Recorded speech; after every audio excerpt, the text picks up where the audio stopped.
Hello friends, नमस्कार। Ranker maker में आप लोगों का स्वागत है। जैसे कि हम लोग देख रहे हैं कि एनसीईआरटी आपकी एनसीईआरटी की सीरीज़ चल रही है 6 से 12 तक के लिए, जिसमें मैंने क्लास 6, 7 और 8 का हिस्ट्री एंड आपका ज्योग्राफी मैंने करा दिया।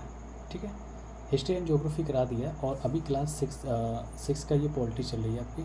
क्या है पॉलिटी? तो चैनल पर अगर अभी कोई नया है तो लाइक कर ले, चैनल को सब्सक्राइब करें और रैंकर मेकर के साथ जुड़े रहें।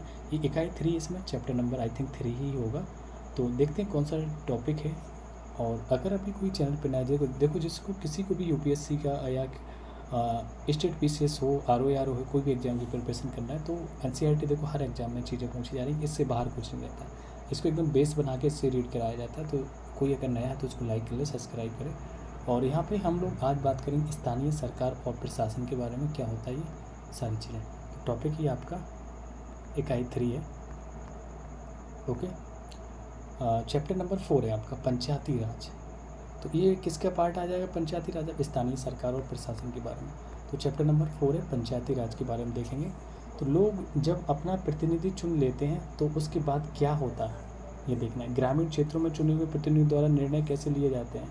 यहाँ हम ग्राम सभा को देखेंगे जिसमें लोग प्रत्यक्ष रूप से भाग लेते हैं और अपने प्रतिनिधियों से जवाब मांगते हैं। तो ये सारी चीज़ें हम लोगों को देखना है।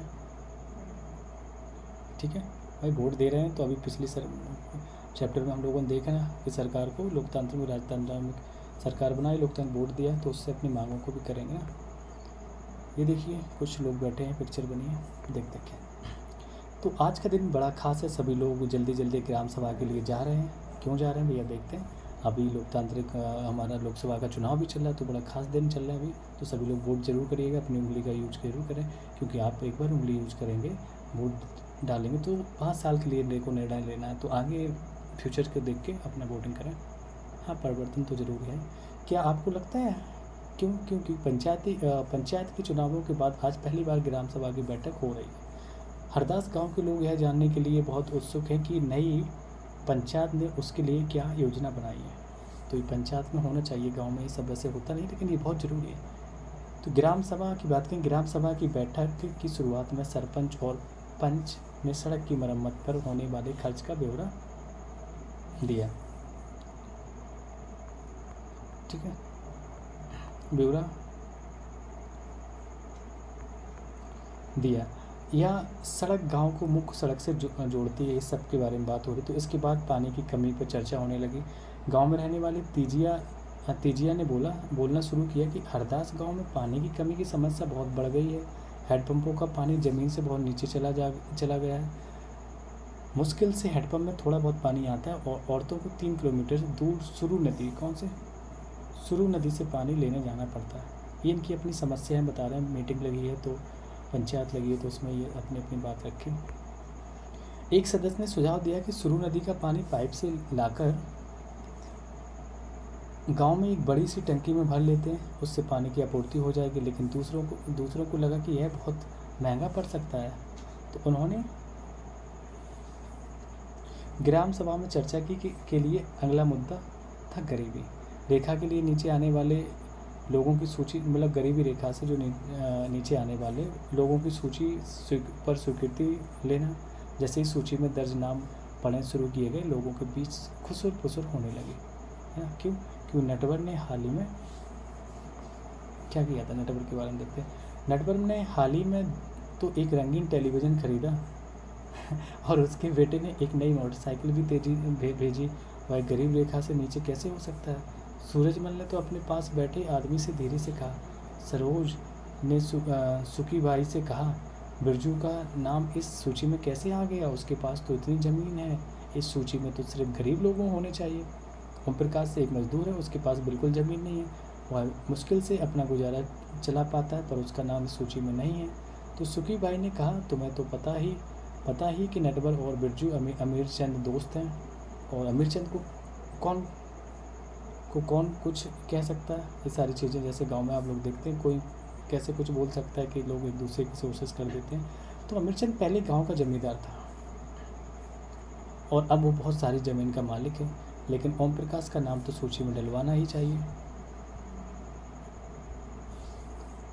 तो सरपंच ने देखा कि लोगों के बीच में खुसर-फुसर हो रही है। उन्होंने पूछा कि अगर किसी को कुछ कहना है तो कहे। सरोज ने सूरजमल को उकसाने की कोशिश की और नटवर और फिरजू के बारे में पूछे, लेकिन सूरजमल चुपचाप बैठा रहा। अमिरचंद ग्राम सभा में बैठा सब पर निगाहें रखे हुए था।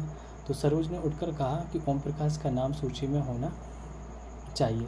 दूसरे लोगों ने भी माना कि ओम प्रकाश का परिवार बहुत गरीब है। सरपंच ने पूछा कि उसका नाम सूची में क्यों नहीं था। जिस व्यक्ति ने गरीबी रेखा के नीचे आने वाले परिवारों को सर्वेक्षण किया था उसने बताया, मैं ओम प्रकाश के घर गई वह ओम प्रकाश के घर कई बार गया, पर हर बार वह ताला लगा हुआ था। वह शायद कहीं काम पे गया होगा, इस वजह से उसका नाम रह गया था। काम ढूंढने के लिए गया हुआ था। सरपंच ने कहा कि ओम प्रकाश की पारिवारिक आय देखी जाएगी और अगर वह सरकार द्वारा दी गई राशि से कम है तो उसका नाम भी सूची में शामिल किया जाएगा। तो थोड़ा पीछे देख लेते हैं क्या चीज़ें थी, फिर उसके बाद आगे बढ़ाते हैं। ये जो रेड पॉइंट से थे ये सारी चीज़ें यही से देखते हैं शुरू से। तो ग्राम सभा एक पंचायत के क्षेत्र में रहने वाले सभी वयस्कों की सभा होती है। हो सकता है कि इसमें सिर्फ एक गांव हो या एक से ज़्यादा भी गांव लगते हैं कभी कभी, है ना। जैसा कि इस उदाहरण में दिया गया है कि कई राज्यों में हर गांव की ग्राम सभा की बैठक अलग होती है। कोई भी व्यक्ति जिसकी उम्र 18 वर्ष या उससे ज़्यादा हो, जिसे वोट देने का अधिकार हो और जिसका नाम गाँव की मतदाता सूची में हो, वह ग्राम सभा का सदस्य होता है। ठीक है। एक ग्राम पंचायत कई वार्डों मतलब छोटे क्षेत्रों में बटा जाता है। वार्डों मतलब छोटे क्षेत्रों में बटी हुई होती है। प्रत्येक वार्ड अपना एक प्रतिनिधि चुनता है जो वार्ड पंच के नाम से जाना जाता है। इसके साथ पंचायत क्षेत्र के लोग मिलकर सरपंच को चुनते हैं।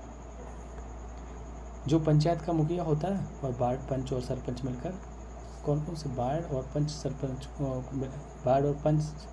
पंच और सरपंच मिलकर ग्राम पंचायत का गठन 5 साल के लिए करते हैं। तो ग्राम पंचायत का एक सचिव होता है जो ग्राम सभा का भी सचिव होता है। सचिव का चुनाव नहीं होता है, उसकी सरकार द्वारा नियुक्ति की जाती है। सचिव का काम है कि ग्राम सभा एवं ग्राम पंचायत की बैठक बुलाना और जो भी चर्चा एवं निर्णय हुए उनका रिकॉर्ड रखना। ये सरकारी आदमी होता है। ग्राम सभा क्या होती है बता देना आप। ग्राम सभा की बैठक में अब तक कौन सी समस्याओं पर चर्चा हो चुकी है तो उनकी किस तरह के हल सुझाए गए, ये सारी चीज़ें करनी है आपको। एक और देखते हैं कि ग्राम पंचायत पूरे गांव के हित में निष्पक्ष रूप से काम कर सके, इसमें ग्राम सभा की महत्वपूर्ण भूमिका है। ग्राम सभा की बैठक में ग्राम पंचायत अपनी योजनाओं लोगों के सामने रखती है। ग्राम सभा पंचायत को मनमाने ढंग से काम करने से रोक सकती है। साथ ही पैसों को दुरुपयोग एवं कोई गलत काम ना हो इसकी निगरानी भी करती है। तो इस तरह से ग्राम सभा चुने हुए प्रतिनिधियों पर नज़र रखने और लोगों के प्रति उन्हें जिम्मेदार एवं जवाबदेह बनाने में बहुत ही महत्वपूर्ण भूमिका निभाती है। चलिए हम ग्राम पंचायत के बारे में देखते हैं क्या ग्राम पंचायत है। तो ग्राम पंचायत की नियमित रूप से बैठक होती है। उसका एक मुख्य काम उसके क्षेत्र में आने वाले गाँव में विकास कार्यक्रम लागू करवाना होता है। जैसा कि आपने देखा कि ग्राम सभा ही पंचायत के काम को स्वीकृति देती है, तभी पंचायत अपना काम करती है। क्या कह रहा है, हम लोगों ने देखा कि ग्राम सभा ही पंचायत के काम को स्वीकृति देती है, तभी पंचायत अपना काम शुरू करती है। ये देखिए कोई लेडी है। महाराष्ट्र के 2 पंच हैं जिन्हें 2005 में अपनी पंचायत में उल्लेखनीय काम करने के लिए निर्मल ग्राम पुरस्कार से सम्मानित किया गया था। ठीक है। कुछ चीज़ें साइड से दी गई थी। क्या लिखा कि ग्राम सभा में गरीब रेखा के नीचे आने वाले परिवारों की जो सूची निर्धारित हो रही थी, क्या उसमें कोई गड़बड़ी थी? यदि हाँ तो वह गड़बड़ी क्या थी आपको पता चल गया था। सरोज ने सूरजमल से बोलने के लिए कहा, फिर भी वह चुप क्यों रहा? आप बता सकते हैं? कुछ लोग डरते हैं, क्या है क्या नहीं। क्या आपने ऐसी अन्य घटनाएं देखी जहाँ लोग अपने लिए बोल नहीं पाते? आपके अनुसार ऐसा क्यों होता है? इंसान को बोलने से कौन सी चीज़ रोकती है? सही बात है, इंसान ही तो है, खा थोड़ी जाएगा। बोलना चाहिए खुल के अपने हित के लिए। तो यहाँ पंचायतों के सदस्य यहाँ से देखना। चलो पहले रेड वाला देख लेते हैं। ग्राम पंचायत के काम जैसे सड़कों, नालियों, स्कूलों, भवनों, पानी के स्रोतों और अन्य सार्वजनिक उपयोगों के भवनों का निर्माण और रखरखाव करना है। स्थानीय कर लगाना और इकट्ठा करना है। गांव के लोगों को रोजगार देने संबंधी सरकारी योजनाएं लागू करना। ग्राम पंचायत की आमदनी के स्रोत भी घरों एवं बाजारों पर लगाए जाने वाले कर से मिलने वाली राशि होनी चाहिए। विभिन्न सरकारी विभागों द्वारा चलाई गई योजनाओं की राशि जो जनपद एवं जिला पंचायत द्वारा आती है। समुदाय के काम के लिए मिलने वाले दान भी होने चाहिए। तो कुछ राज्यों में ग्राम सभाएं काम करवाने के लिए समितियां बनाती हैं। क्या? कुछ राज्यों में ग्राम सभाएं काम कराने के लिए समितियां बनाती हैं। उदाहरण के लिए निर्माण समिति मान लीजिए, है ना, गांव के एक सामुदायिक केंद्र का भवन बनवाना है तो यह काम निर्माण समिति करेगी। ओके। तो इन समितियों में कुछ सदस्य ग्राम सभा के होते हैं, ध्यान देना, और कुछ पंचायत के होते। ये दोनों मिलकर गांव के विकास के लिए काम करते हैं। चलिए देखते हैं कि हरदास ग्राम पंचायत ने क्या क्या काम किया। समझिए, कहानी सी रहती देखो पूरा, लेकिन पूरा आपको पार्लियामेंट समझा देगा पूरा। तो हरदास गांव की ग्राम सभा में पानी की समस्या को सुलझाने के लिए जो विकल्प दिए गए थे, क्या वे आपको याद है? जब हरदास गांव पंचायत की बैठक में हुई तो कुछ पंचों ने इस मुद्दे को दोबारा उठाया कि इस बैठक में सरपंच, पंच और सचिव उपस्थित थे। तो पंचायत के सदस्यों ने पहले एक कुआं साफ करने और 2 हैंडपंपों को गहरा करने के विकल्प पर सोच विचार किया ताकि गांव को पानी के बिना न रहना पड़े। तो सरपंच ने सुझाव दिया कि चूंकि पंचायत के पास हैंडपंप की देखरेख के मद में कुछ पैसा है, सो उन्हीं पैसों को इस काम में लगाया जा सकता है। तो इस पर भी सभी सदस्य मान गए और सचिव ने उनके निर्णय को रजिस्टर में दर्ज किया। इसके बाद सभी सदस्य मिलकर समस्या के स्थायी हल पर विचार करने लगे कि स्थायी हल क्या हो सकता है। उनको पता था कि अगली बैठक में ग्राम सभा के सदस्य फिर से प्रश्न पूछेंगे। कुछ पंचों ने तो शंका जाहिर करते हुए पूछा कि क्या जल संरक्षण से पानी के स्तर में कोई विशेष फर्क पड़ेगा। तो इस पर बहुत चर्चा हुई। अंत में यह निर्णय हुआ कि ग्राम पंचायत खंड विकास अधिकारी से बात करके इस योजना पर अधिक जानकारी इकट्ठा करेगी। चलिए, पंचायत के 3 स्तर होते हैं, वो देखते हैं लोग। कुछ नहीं छूटा। जो पंचायत के 3 स्तर कौन? हरदास गांव की ग्राम सभा और पंचायत के बारे में पढ़ने के बाद आपको समझ में आ ही गया होगा कि क्या समझ में आ गया कि पंचायत व्यवस्था एक ऐसी प्रक्रिया है जिसके द्वारा लोग अपनी सरकार में भाग लेते हैं। ग्रामीण क्षेत्रों में ग्राम पंचायत लोकतांत्रिक सरकार का पहला स्तर है। ग्राम पंचायत ग्राम सभा के प्रति जवाबदेह होती है क्योंकि ग्राम सभा के लोग ही उसको चुनते हैं।